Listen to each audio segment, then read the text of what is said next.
लोकसभा में एक ऐतिहासिक दिन है।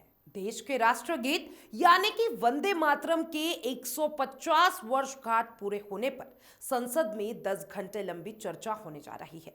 प्रधानमंत्री नरेंद्र मोदी दोपहर 12 बजे इस चर्चा की शुरुआत कर चुके हैं, लेकिन सवाल यह है, आखिर एक गीत पर इतनी बड़ी चर्चा क्यों? आखिर वंदे मातरम क्या है और वो ताकत जिसने भारत के स्वतंत्रता आंदोलन की दिशा बदल दी? आइए आपको ले चलते हैं 150 साल पहले, जब एक गीत ने पूरी क्रांति की धड़कन तेज कर दी थी। भारत की आजादी की कहानी सिर्फ तलवारों और लड़ाइयों की कहानी नहीं है। ये कहानी है उन आवाजों की, उन नारों की जिन्होंने एक एक भारतीयों के दिल में आग जला दी थी, जिन्होंने अंग्रेजों की हजारों बंदूकों से ज्यादा असर किया था।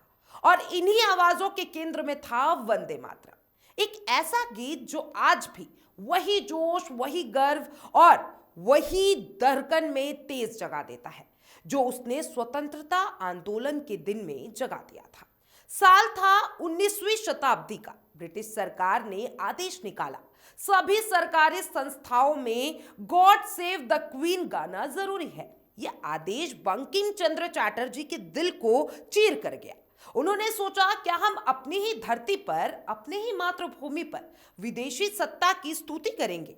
और यही उनके अंदर एक चिंगारी चली और एक संकल्प जागा, भारत माता की स्तुति लिखने का संकल्प। एक ऐसी रचना जो गुलामी की जंजीरों को चुनौती दे, जो भारतीय आत्मा को जगाए और जो संघर्ष के रास्ते को रोशन कर दे। सन 1875 के आसपास बंकिम चंद्र चटर्जी की कलम से निकला वंदे मातरम। शुरुआत में यह गीत उनके उपन्यास आनंद मठ में था, लेकिन देखते ही देखते यह सिर्फ एक गीत नहीं रहा, यह बन गया भारत के हर क्रांतिकारी की ताकत, हर सत्याग्रही की ऊर्जा और हर आजादी के दीवानों की पुकार। जेलों की कठोरियां और फांसी की तख्ता, अंग्रेजों की दमकनकारी नीतियां कुछ इस गीत की गूंज को रोक नहीं पाया। जहां जहां वंदे मातरम की आवाज गूंजी, वहां वहां आजादी की लहर उठ खड़ी हुई। इस गीत की सुंदरता इसमें नहीं है कि यह सिर्फ प्रेरणादायक है, बल्कि इसमें है भाषाओं का संगम। शुरुआती पंक्तियां संस्कृत की पवित्रता और भव्यता से भरी हुई है और आगे की पंक्तियां बंगाली की मिठास से सजी हुई है। यही कारण है कि यह गीत पढ़ने में भी सुंदर लगता है और गाने में भी अत्यंत मधुर। साल 1896 कांग्रेस का कलकत्ता अधिवेशन, जब गुरुदेव रविंद्रनाथ टैगोर ने पहली बार वंदे मातरम को सुरों में पिरोकर जनता के सामने गाया, तो सभा में बैठे हजारों भारतीयों की आंखें नम हो उठी। हर चेहरा गर्व से चमक रहा था, हर दिल में देशभक्ति का ज्वार उमड़ पड़ा था।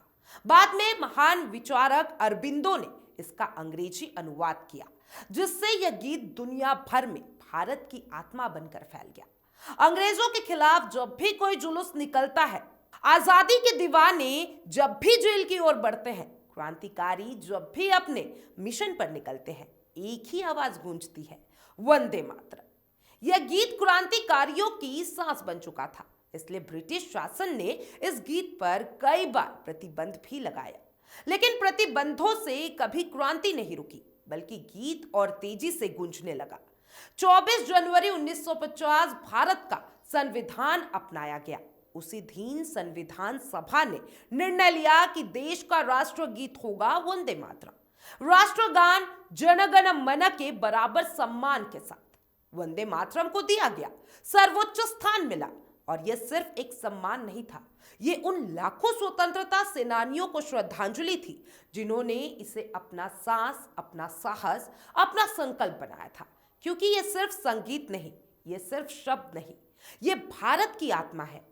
आज जब भी ये गीत बजता है, भीड़ खड़ी हो जाती है, दिल धड़कने लगते हैं और रंगों में वही ऊर्जा दौड़ने लगती है जो आजादी के दिनों में क्रांतिकारियों के भीतर दौड़ती थी। क्योंकि ये 150 साल सिर्फ एक गीत की उम्र नहीं है, ये भारत के भावों, संघर्षों, त्याग और उत्साह की कहानी है। लोकसभा में आज इस गीत की विरासत, इसकी ऐतिहासिक भूमिका और भारत के सांस्कृतिक इतिहास पर, इसके असर पर चर्चा होगा। पीएम नरेंद्र मोदी इस चर्चा की शुरुआत कर चुके हैं। देश के सांस्कृतिक और ऐतिहासिक महत्व को समझते हुए ये चर्चा आज एक बड़ा प्रतीकात्मक संदेश भी देता है। कि भारत अपने इतिहास को याद रखता है और गर्व के साथ आगे बढ़ता है। 1.5 साल पहले जन्मा वंदे मातरम आज भी उतना ही शक्तिशाली है। समय बदलता है, पीढ़ियां बदल गई, लेकिन इस गीत की ऊर्जा आज भी वही है। और शायद यही वजह है कि जब भी यह गीत गूंजता है, भारत एक आवाज में कह उठता है, वंदे मातरम। आप क्या सोचते हैं वंदे मातरम, ये जो चर्चा आज होने वाली है संसद में, इसके बारे में अपनी एक राय जरूर दीजिएगा। और तमाम ऐसे अपडेट्स के लिए एफएम न्यूज के साथ बने रहें।